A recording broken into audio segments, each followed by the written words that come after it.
دین اسلام کے کچھ اعمال بظاہر مشکل نظر آتے ہیں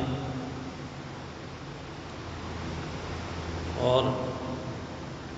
ان مشکلات کو دیکھتے ہوئے اللہ تعالیٰ کی ذات نے اہل ایمان کو پہلے سے ہی باخبر کیا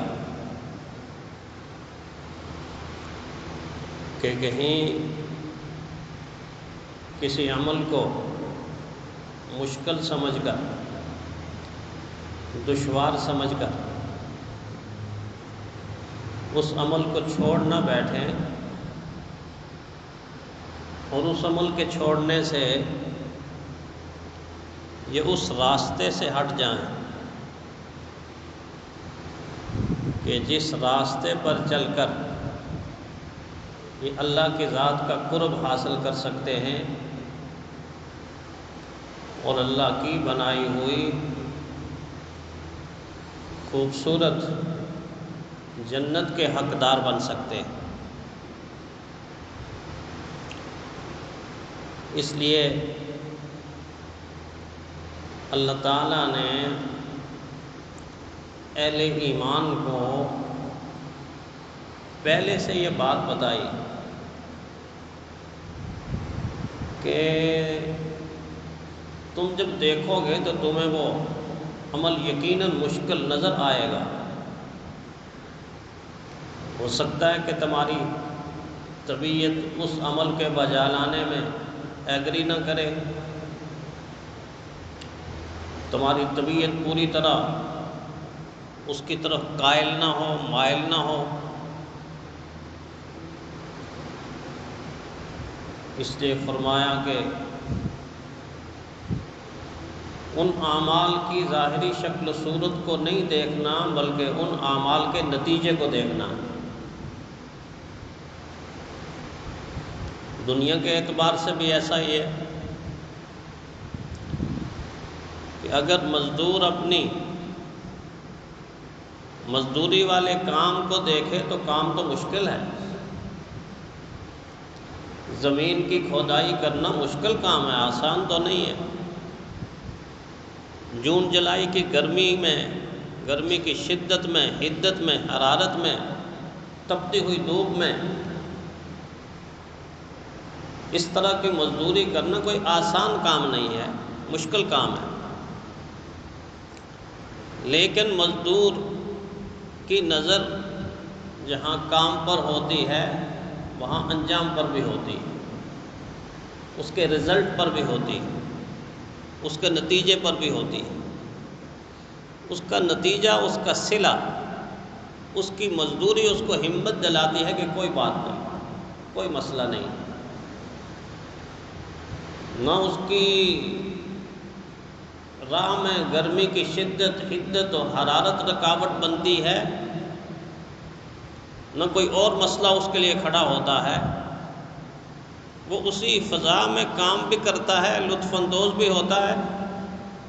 اور مشکل کام کو آسان کر کے کرتا رہتا ہے۔ بالکل اسی طرح دینی اعمال میں جہاد آسان کام نہیں ہے،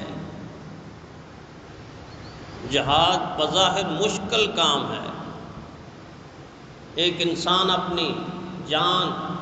اپنی ہتھیلی پر رکھ کر، اپنی بیوی کو چھوڑ کر، بچوں کو چھوڑ کر، کنبے کو چھوڑ کر، قبیلے کو چھوڑ کر، خاندان کو چھوڑ کر، گھر کو چھوڑ کر، تجارت کو چھوڑ کر، اپنے اثاثوں کو چھوڑ کر، اپنی جان ہتھیلی پر رکھ کر ظلم کو مٹانے کے لیے اور امن کو قائم کرنے کے لیے، اللہ کا حکم بجا لانے کے لیے نکلتا۔ یہ ساری قربانیاں ہیں، قدم قدم پہ قربانی ہے۔ اللہ نے فرمایا یا ایھا الذین آمنوا کتب علیکم القتال، کتب علیکم القتال، یہاں جہاد کا لفظ بھی استعمال نہیں کیا، قتال کا لفظ استعمال کیا کہ کہیں ایسا نہ ہو کہ جہاد کے معنی یہ امت کسی اور طرف ہی لیے جائے۔ اور امت کے بزدلوں نے جہاد کے معنوں کو بگاڑ کے رکھ دیا۔ وہ کہتے ہیں مچھر کے خلاف جہاد ہو رہا ہے، فلاں بیماری کے خلاف جہاد ہو رہا ہے، اور دنیا کی ان چیزوں کے خلاف جہاد کر کے اصل جہاد جو امت نے کرنا تھا اس کو بلا ہی دیا۔ حقیقی جہاد جو امت نے کرنا تھا، مسلمانوں نے کرنا تھا، اس کو ذہن سے ہی نکال دیا گیا۔ قتال کا لفظ استعمال کیا، کتب علیکم القتال، قتال قتال، وہو کرہ لکم، ہو سکتا ہے تم پہ گراں گزرے، تم اس کو مشقت کا کام سمجھو، تم اس کو دشوار سمجھو۔ فرمایا عسیٰ ان تکونوا، شاید جس چیز کو تم دشوار سمجھتے ہو، عسیٰ ان تکرہوا شیئا وہو خیر لکم، جس چیز کو تم بڑا مشقت والا، بڑا دشوار، بڑا مشکل کام سمجھتے ہو، انجام کے لحاظ سے تمہارے لیے بہت بہتر ہو، تمہارے لیے اس کے اندر خیر ہی خیر ہو، بلائی ہی بلائی ہو، خوشیاں ہی خوشیاں ہوں، راحتیں ہی راحتیں ہوں، مسرتیں ہی مسرتیں ہوں، اس میں عروج ہی عروج ہو، بلندی ہی بلندی ہو، کامیابی ہی کامیابی ہو، اسی میں اللہ کا قرب ہو اور اسی میں مصائب سے نجات ہو۔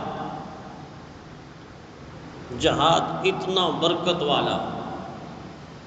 اتنا فضیلت والا عمل ہے کہ مومن جب اس کی حقیقت کو سمجھتا ہے تو مومن کی طلب، مومن کی تڑپ، مومن کی آرزو، مومن کی تمنا، مومن کی خواہش اور مومن کی دعاؤں میں سب سے اہم دعا یہ بن جاتی ہے، اللہ شہادت کی موت دے دے، شہادت کی زندگی دے دے۔ یہ اتنا قیمتی عمل ہے، اتنا اہم فریضہ ہے۔ یہ اس امت کو قرآن حکیم کے ذریعے سے سکھایا گیا کہ یہ عظمت کا راستہ ہے، یہ عزت کا راستہ ہے، یہ کامیابی کا راستہ ہے، یہ سرخروئی کا راستہ ہے، یہ عروج کا راستہ ہے، یہ بلندی کا راستہ ہے، یہ بہادری، جرأت، ہمت، استقامت اور حوصلے کا راستہ ہے، اور یہ خدا تک پہنچنے کا راستہ ہے، یہ جنت کو پانے کا راستہ ہے، یہ مظلوموں کو ظلم سے چھڑانے کا راستہ ہے اور ظالموں کو ظلم سے روکنے کا راستہ ہے۔ اسی لیے کہا گیا نا کہ فیصلہ کتاب کا، قرآن حکیم کا فیصلہ کتاب کا، ظلم سے نجات کا راستہ ہے، بہترین راستہ جہاد کا۔ بس دو لفظوں میں، راستہ ہے بہترین، راستہ ہے راستہ جہاد کا، اس کے سوا دوسرا کوئی راستہ نہیں ہے۔ دین اسلام میں اعمال کے لیے 20 راستے موجود ہیں، لیکن اگر ظالموں کے ظلم سے نجات پانا ہے اور مظلوموں کو ظلم سے چھڑانا ہے،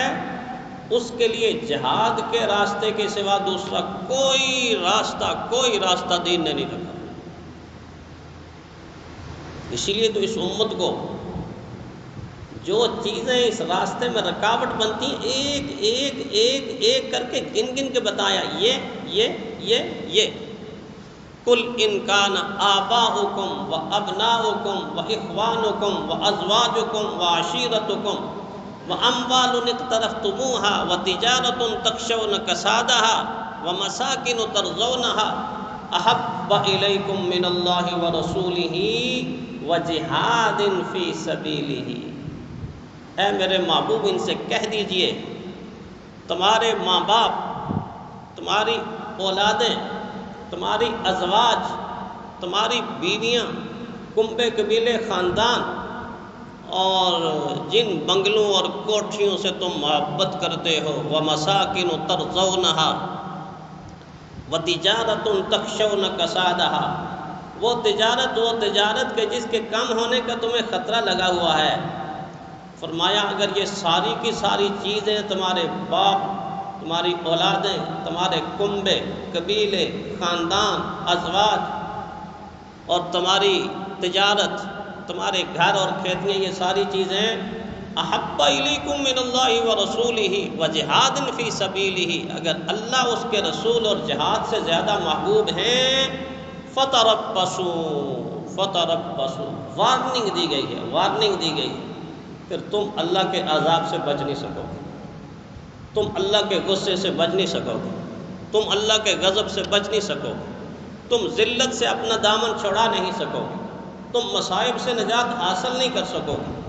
تم ظالموں کے ظلم سے کبھی بھی نجات نہیں پا سکو گے، پستے رہو گے، پستے رہو گے، پستے رہو گے، چیختے رہو گے، چلاتے رہو گے، واویلا کرتے رہو گے۔ اگر جہاد کے راستے کو چھوڑ کر کوئی اور راستہ اختیار کیا تو دنیا کی ذلت اور آخرت کی رسوائی سے تمہیں کوئی نہیں بچا سکتا، کوئی نہیں بچا سکتا۔ اسی لیے تو دشمن نے انتخاب کر کے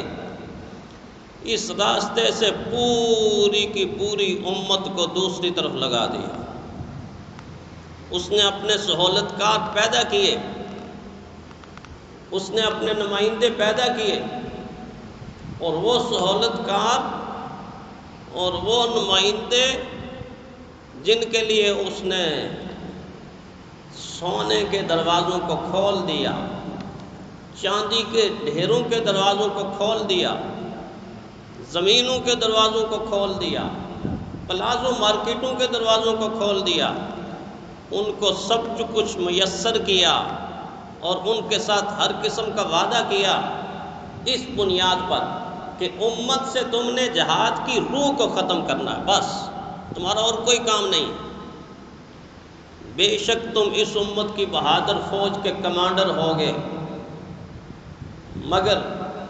بہادر فوج کے کمانڈر ہونے کے ساتھ ساتھ کام ہمارا کرتے رہو گے، کام ہمارا کرتے رہو گے۔ بے شک تم اس امت کے حکمران ہوگے، لیکن حکمران ہونے کے بعد کام تم ہمارا کرو گے، کام تم ہمارا کرو گے۔ جہاں سے ایسا خوف پیدا کیا اس قوم کے اندر، اس امت کے اندر، دشمن کی حربی ٹیکنالوجی کو ایسا بنا کے دکھا دیا کہ جیسے معاذ اللہ دشمن